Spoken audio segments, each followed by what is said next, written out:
என் பெயர் உதயகுமார். நான் MSP tuition சென்டரில் படிக்கிறேன். என் பள்ளியின் பெயர் சந்தோஷ் நர்சரி அண்ட் பிரைமரி பள்ளி.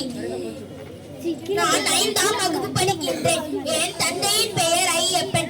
என் அம்மாவின் பெயர் சூரியகலா. நான் முதலமைச்சர் ஆக வேண்டும் என்று விருப்பம் படுகிறேன். அதனால் அதை பற்றி கூற வந்துள்ளேன்.